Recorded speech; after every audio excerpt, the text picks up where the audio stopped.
we are live! Hello, puppies, and welcome back to another episode of the Isle of Series. And tonight, we have a brand new guest joining us. We are going to be talking about a beautiful location known as Cuba. And joining us, I would please like to welcome Hialeah. Wrong way. Hi! Hi, Rena. How you guys doing? Not too bad. How about you? Great. Thanks for having me on. Thank you for being on. We're going to have so much fun. We're going to have fun. I know. And actually, surprisingly, I don't hear any howling There's people no howling yet. I know. Yeah. I'm like, they're late. It was like super loud. Yeah, I know. Yeah. Well, we have one family across the street who has become, they have made this a ritual. They all walk out to their front steps, howl for exactly 60 seconds, turn around and walk back in as if nothing ever happened. It's so weird. That's bizarre, but I kind of like it. It's kind of cool.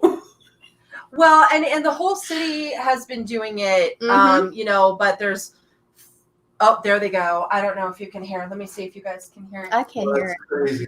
Here, there they go. Can you guys hear it? A little bit. I kind of heard some. Yep, that's them. Yep. It just freaked my cat out. I know that my cat just booked it. Yeah. Alrighty, so, and there goes the there fireworks. go the fireworks. Yep. Oh my Yeah. God, it sounds like a party. Which, lighting off giant fireworks in Colorado is technically illegal. So how all these people are getting their hands on giant fireworks not around 4th of July? Night. Yeah, I don't. It's like, do these people hoard for 4th of July every year? Like, what the my heck? gosh, it's weird. All right. So, Cuba. Now that we're kind of pulling away from the howling crazy mountains of Colorado. So, you gotta wonder if like Wyoming can hear us from like borderline over. Oh my goodness. 8 o'clock every night. All right. So, you wanted the topic for this show to be about Cuba. And my first question is why? Why did you want to talk about Cuba? Why is it important to you? Okay. The reason, one, it's an isle, so it fits perfect. The isle is the first isle. Isle. Right. But I was born in the United States. I was born in Florida. But my parents came over in 65. I was born in 69, so 4 years before I was born. And that decision for them to come and leave everything they know, everything they knew, everything, leave their my mom pretty much is the only one of the few people from her entire family that came. Wow. She had like six sisters and a brother. They all stayed in Cuba. Dang. And they left everything. And that decision has probably been the biggest decision that's, I didn't make that decision, but it's affected me more than any other decision in my life. And I've gone to Cuba. I went once when I was 10. Mm. I made a return trip last year in 2018, at the end of 2018.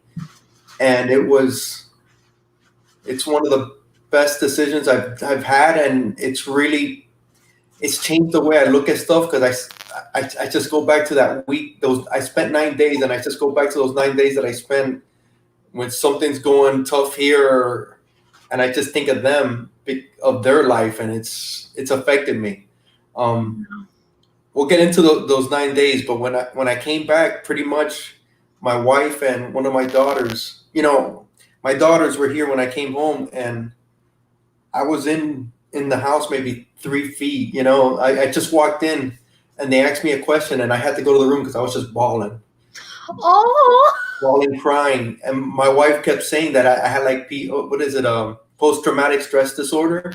Oh, geez. For a couple of weeks, and I felt it. I felt like I was like, my goodness, So yeah, that's why I wanted, and I wanted to make it about my parents too.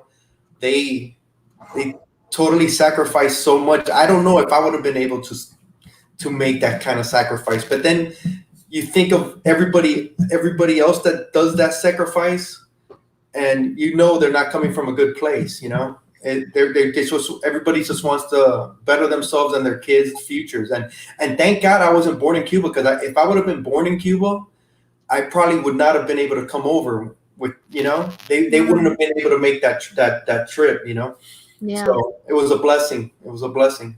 Wow. Which is crazy to think that, just between those few years, it could have really changed, Everything. not only their lives, but your entire life as well. And I think I thought about that so much when I was there. It was because I was seeing my cousins that, I hadn't seen or I never met.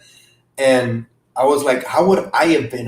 Would I have been the same person if I would have been born here instead of in so many things go through your mind, because obviously that lifestyle, and it's not all bad. It's really not. It's just so different. Yeah. And oh my God, Medarog, it's life changing. Life changing. Well, how is it so different? Like, how so? I was actually going to ask, how different is it? And, what was kind of the most changes that you saw? Because I know you said that you visited when you were 10, and I don't know how much you can remember from then, like, is culture-wise and, like, being able to, like, have the experience that you had just this last time round. But, like, what were some of the biggest, like, changes for you? Okay, when I went, I remembered a lot from when I was 10, from that trip. But obviously at 10, I didn't, you get the full effect. Like, okay, the one thing I had never, they had an outhouse, and I had never been in an outhouse when I was 10. Wow. And that absolutely terrified me. Oh. So I've never forgotten that experience of an outhouse. But it was just a simpler life. But to where it is today is everybody gets like 6 eggs for every 15 days. Jeez. Like rice you barely get rice. When there's chicken in the store, it's like a freaking event, and everybody's in the streets. There's I pollo, there's chicken, and all, the women and the men are lining up. What they get for food is just the bare minimum. Like bread is a delicacy. You can't kill a cow. Everybody has a pig. That is one thing. Is it just like kind of like how like we keep like dogs? Is it just like you just have the pig just to keep the pig? No, they keep the pigs because they feed them. They fatten them up. So everybody has like pigs in their backyard. It's just okay. The day I was leaving, I stayed at like a second uncle's house, and these people have nothing, but they'll give you everything. And the last morning, I woke up, and they're like, "Hey, you want breakfast?" Everything's very simple. There's not a lot of choice. There's no variety.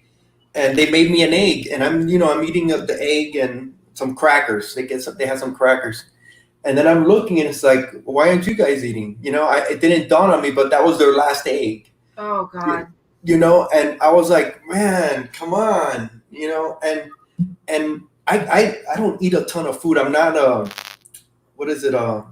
snacker. I'll eat, and then I'm good for hours.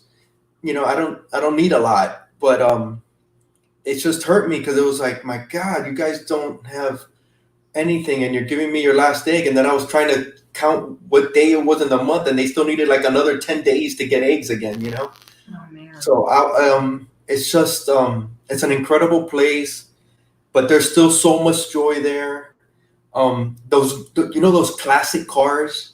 Oh my God, those cars are everywhere, and they're gorgeous. But then you open, like, they break down a lot because the streets is just 100 potholes in the street. The streets are crazy. But you open up a hood, and it's like a Frankenstein engine. Oh. It's crazy. It's amazing how resourceful they are, and those cars are beautiful. But you look inside the hood, and you don't know how it moves. how it works. It left me nuts. Every Saturday they have this festival, and basically it's a farmers market, and they sell everything that I mean, they got the pigs. There's no hygiene kind of stuff. Not hygiene. Sanitary stuff with the food. Like, I mean, you'll see a pig head and all the pig. It's just crazy. But the sad part is, none of them have money to buy anything. So it's just they're just scrambling to see what little they can get. Because I forget how much money they get a month, but it's minimal. So it's like when I came home, the first thing I said is, I do not want to hear anybody complain about anything, because there is nothing to complain about. Wow. If they don't have the bread you got, get another bread. If they don't have this that they have, like Rena, you work at a grocery store, and it's like, I worked at one for years, and it was like, what do you mean you don't got the ketchup that I'm looking for? What do you mean you don't got the Hellmann's? Lady, there's 8 other Hellmann's. I mean, other ketchups. Get another one. Yeah. There's no reason for us to complain. And it just breaks my heart when I was there, because they were just so giving. And my God, you feel love, you know?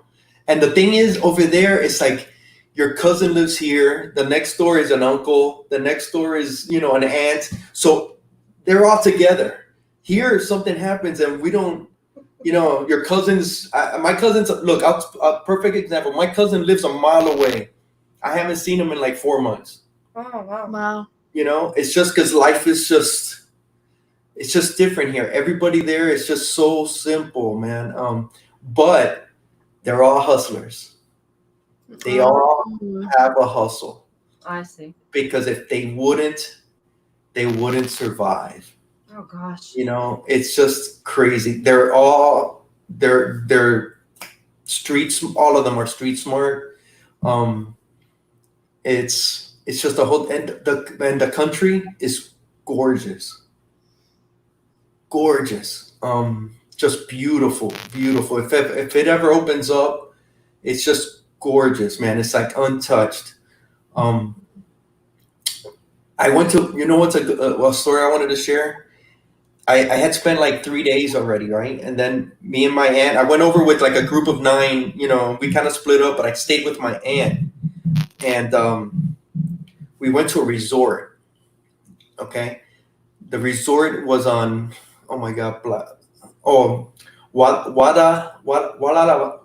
my God, I can't say it. Walalavaca, okay? And it's a beach resort. I mean, it's just beautiful, white powder beaches. And it's like maybe 30 minutes from where they live. And I get there and it's like, it's right there. It's 30 minutes.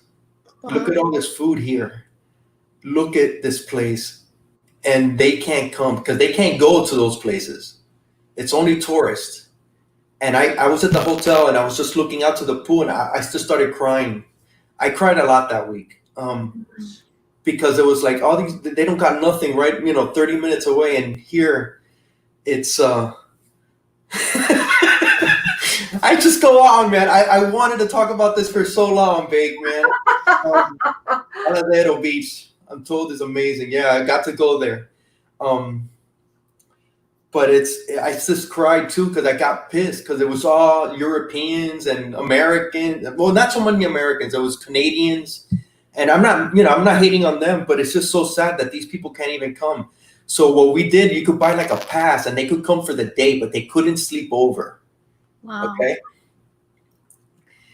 We would. It was like they had like a big buffet, and we were stuffing our pockets full of food. Because then we had a couple of people on the beach that they were right at the point at the beach where they because it was a private beach, but they were right there, right? And we would take their food, and you would think, oh, okay, here, get the rice, put it here. No, everything went in a bag. It didn't matter. Okay, wow.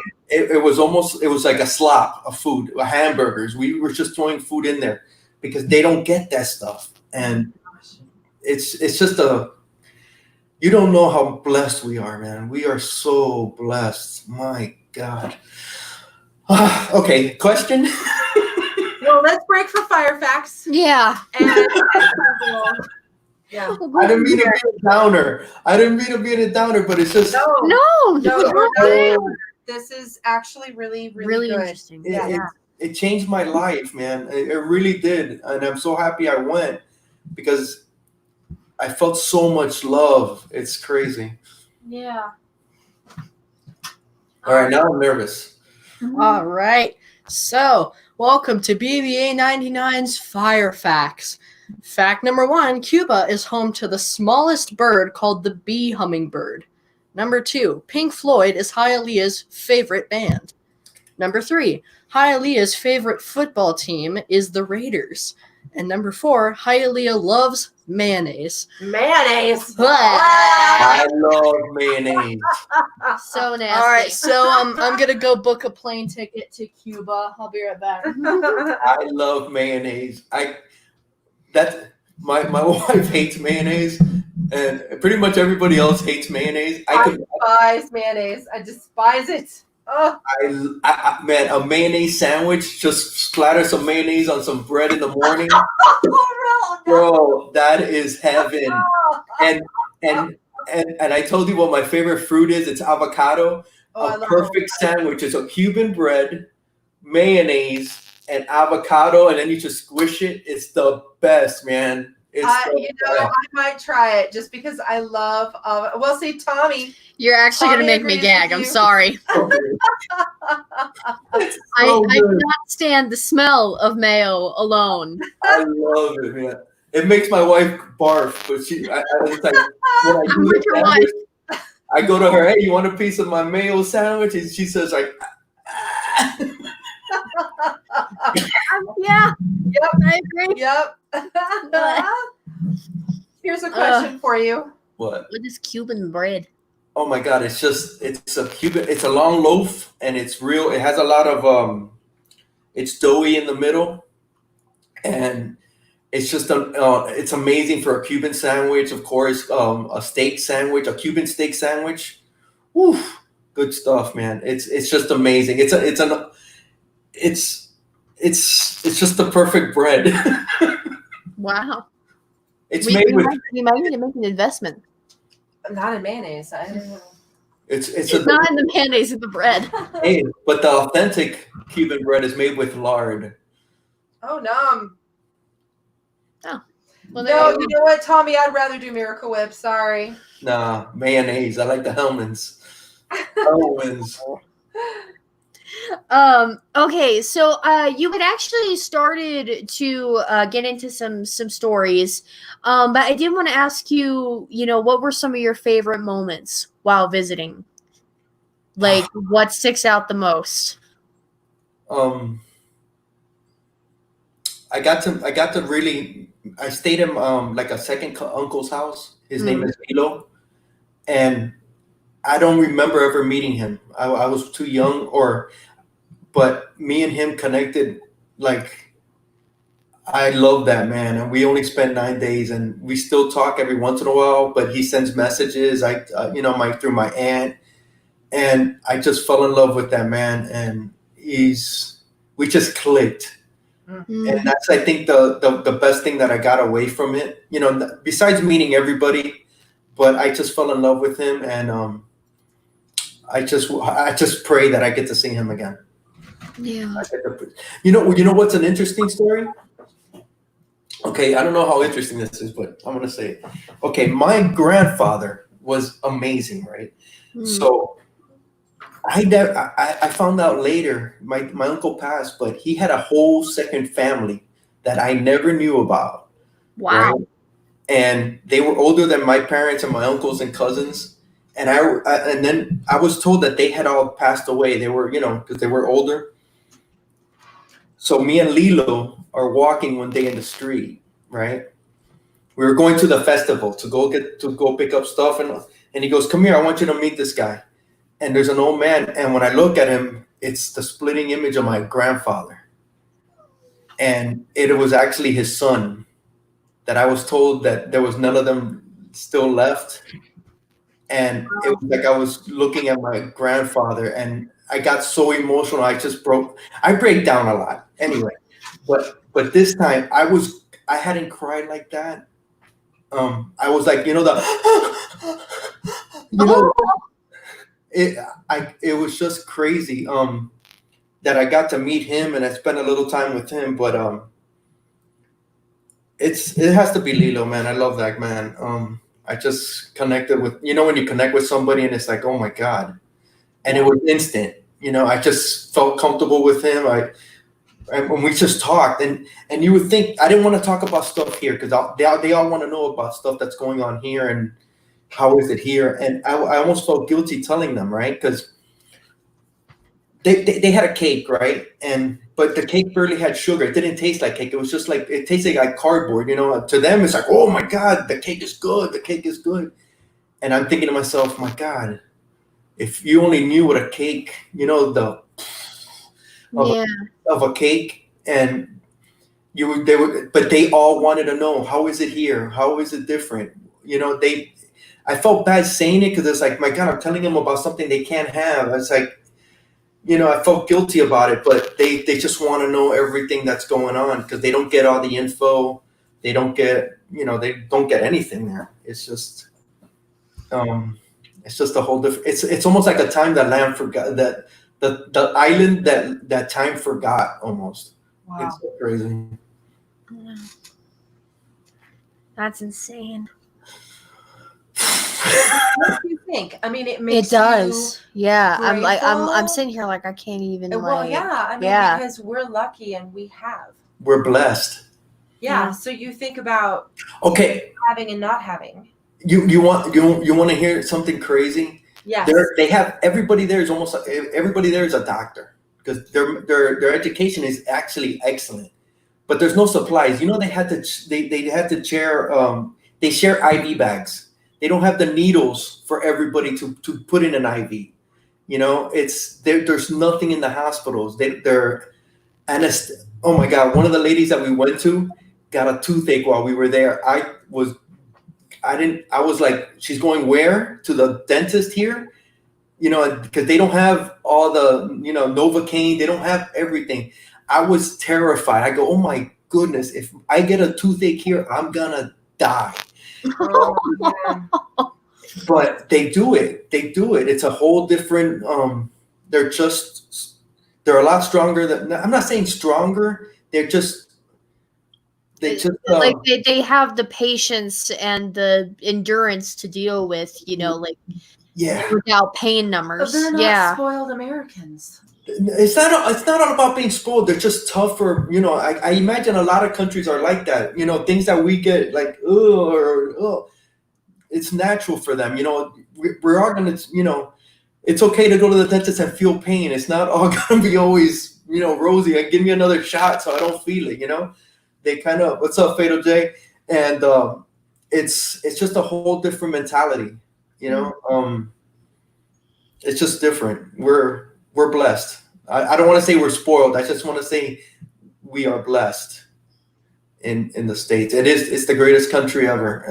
In the history of man, this is the greatest country ever. Even with all its faults, nothing's perfect, but this is the best time to be alive. Even though we're going through all this stuff, it's the best country. It's amazing what our forefathers built. It's just truly amazing. Yeah.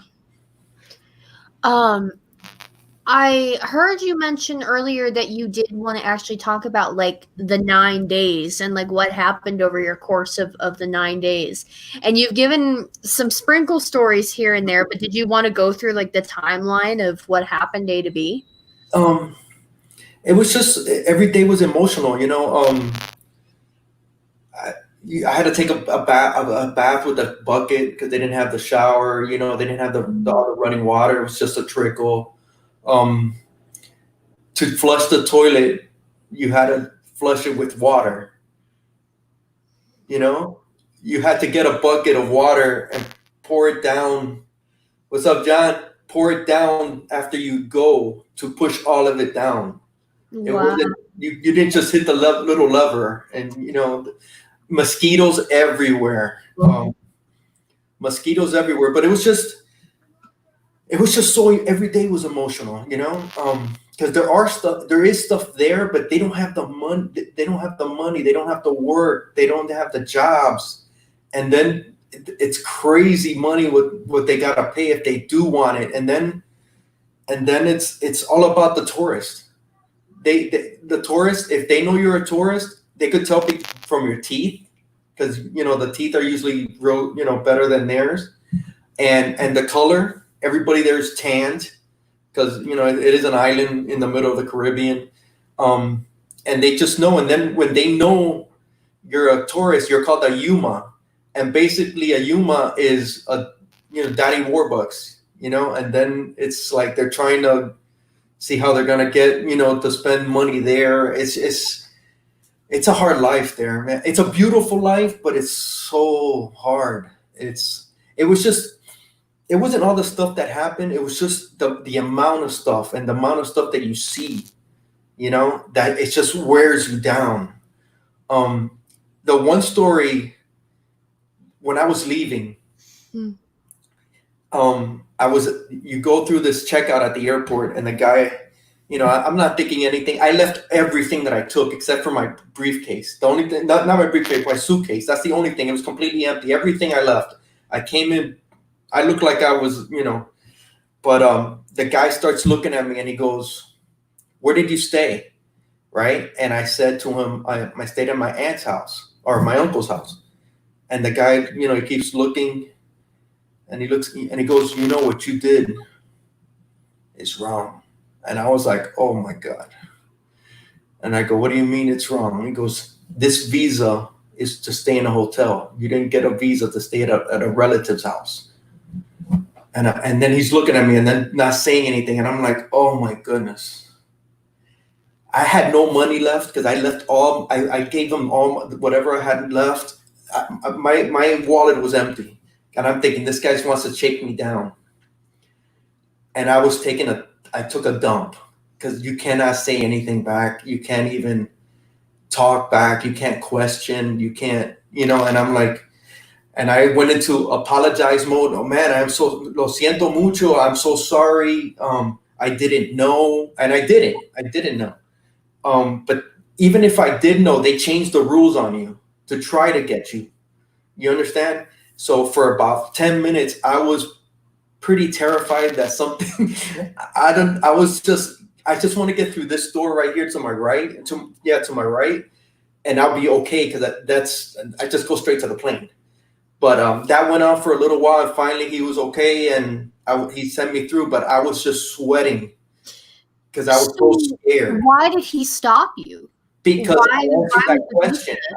He asked me the question, "Where did I stay?" And before you go, you get your passport, but then you will have to take out a visa for Cuba.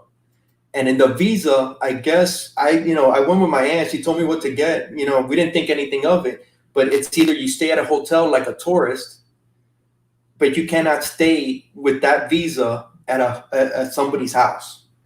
So he caught me when I was just telling him the truth. I stayed at a hotel for a couple of days, but then I stayed at my aunt's house, and he was just trying to get me. I don't know if he was trying to get me to give him money, see where it went. It never got to that point, but it was like, I don't have no money, so you're either gonna keep me here, or you're going to send me. And I'm thinking, oh my God, I got to call the embassy. What's going on now? All your mind starts going. But I just went in and tried to apologize. Didn't want to be threatening in no way or confrontational. And it lasted, about 10 minutes. And then he sent me through. And then it was like, I was like exhausted after that, because my adrenaline's just, all your mind starts thinking. And it's a communist country at the end of the day, it's scary. It's scary. Yeah. Everybody's there like they're scared of what they're gonna say, and in front of who is what they say. So they don't talk too bad about it in front. They don't even talk too bad about it when we were in private. It's just not spoken. The only person I really talked to about it was my uncle Lilo, because he had been in prison, because he spoke up against them, and he spent, I think, like 6 years in prison. And he's dying to come here, but there's no chance because he spoke out against them, you know? So there's no chance in hell that they're gonna let him go just to be that way. It's nuts. Wow. Would you go back? Oh, I can't wait. I can't wait just for the simple fact that when we go, it was 9 of us, and they allow, I think, a 50-pound bag, and then your personal, right? We took just humongous amount of stuff that, you know, to the airport, and we took it. And once we're there, it's like, this is for you, this is for this person, this is for this is for that. And I wasn't as I took the stuff, and my aunt got all that ready for me. So, but then I wasn't prepared as well as I will be the next time. I'll know what exactly to take. All my belongings are gonna be not for me. They're gonna be a point for people over there. And I think and I just want to see them again, because they bend over backwards, man, and you feel so much love. Yeah, I can't wait to go back. I hope I have the opportunity again. I hope I will. I hope I will have the opportunity. I'm almost disappointed in myself because it took me 40 years to go back, you know. But I guess everything's for a reason. Yeah. But yeah, but now you know what I do though.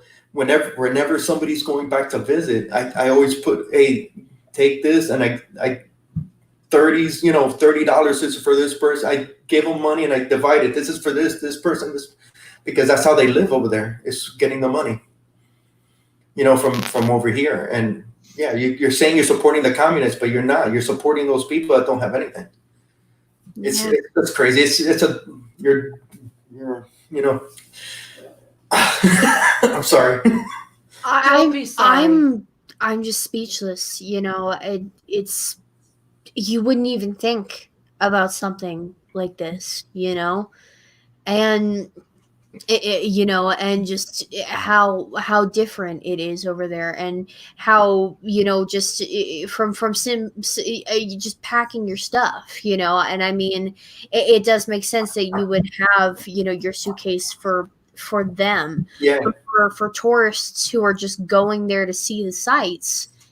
They wouldn't think about something like that. Well, especially if they're staying at that resort and they never leave the resort to see what the people are actually experiencing. Yeah. So they're there having a sweet time on the powdery beaches and not realizing that people are right around the bend who would love to have what they're even eating. Yeah. The people that are working there, the Cubans that are working in those hotels, they got it made because they're able to get that food. Whatever's not, that's a great job to have in Cuba. Work at a resort or at a hotel. It's probably the best job to have. And that's why I think I cried when I first got there. I felt guilty. Why am I here? I don't want, this is exactly the way I put it, because my aunt's like, relax, and I was like, I feel guilty. I didn't come to Cuba to spend a couple of days at a resort. I want to go back and hang and be at their house. Right. I want to be with them. I don't want to be here. I feel like a hypocrite. What the hell? I had a hard time with it. But then when I saw that they could come, a few of them could come and spend the day, and we could smuggle the food basically out through them, I had a better time with it, But I still got that guilt about it. I rather would have spent those days instead of that resort, which was a great resort.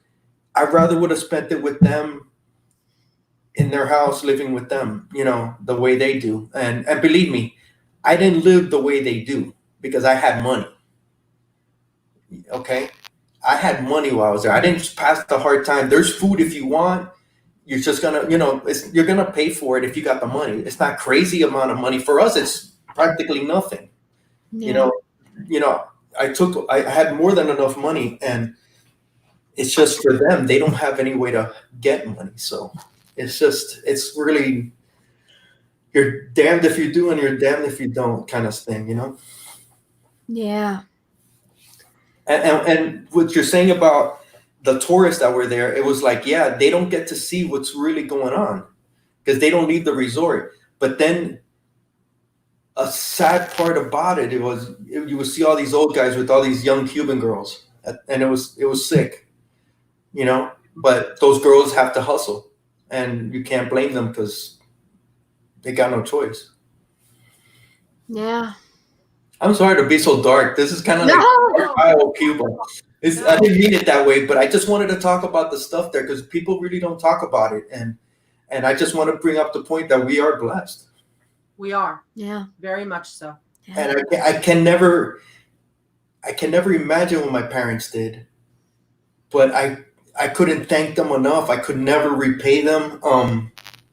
It changed my kids' lives. It changed everything, you know. I wouldn't be a Raider fan, and I wouldn't have been in Hialeah, you know. I wouldn't have been on YouTube, that's for sure. Mhm. I wouldn't have comic books. I wouldn't be me. I'm sorry. Stop Sorry, apologizing. stop. Oh my gosh. And you know, Matt sums it up right here. It's yeah. Hell yeah, man. Yeah. My parents came here and they didn't know any English. But I never went without.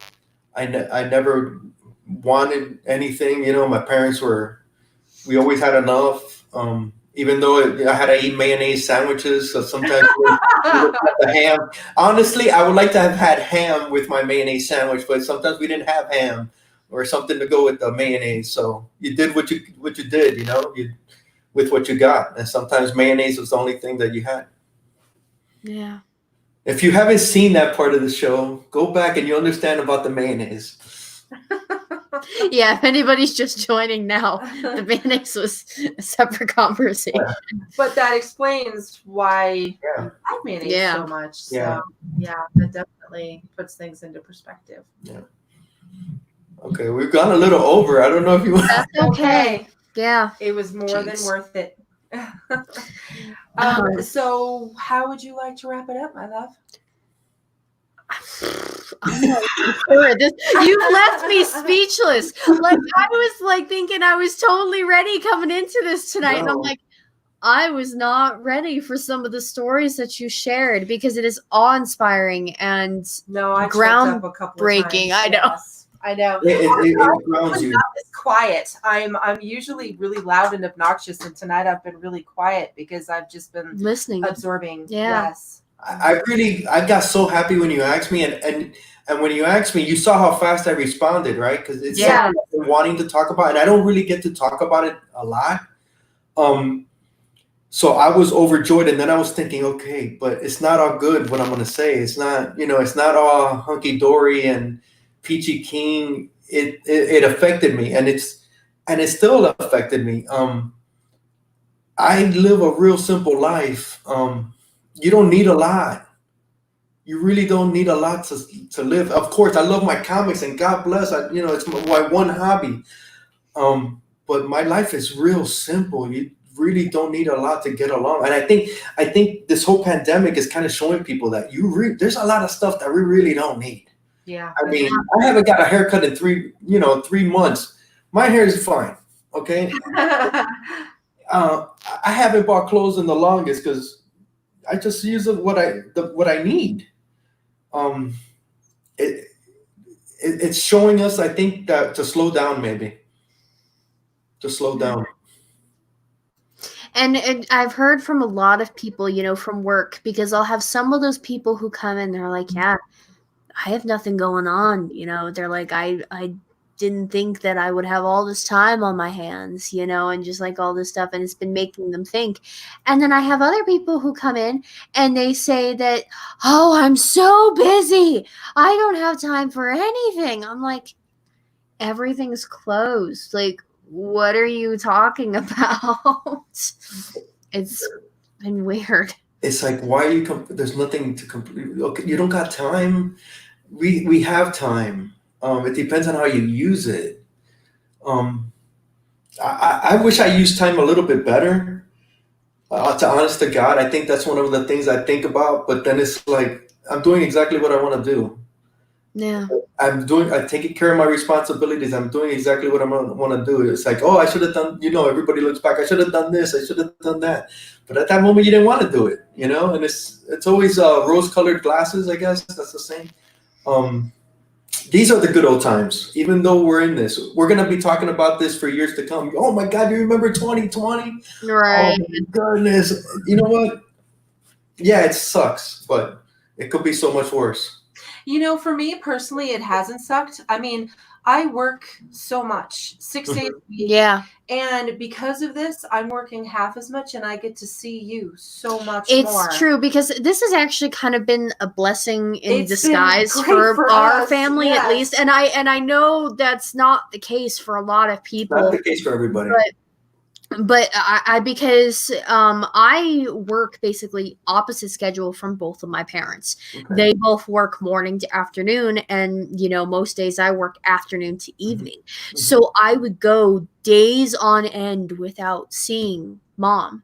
Mm-hmm. The only passing time we would have is if she came in to say good morning while I was still laying in bed, too sleepy to get up, because I got home at 11:30 o'clock at night. And I'm already in bed. And you're already in bed because you're exhausted from working, freaking 50 hours a week.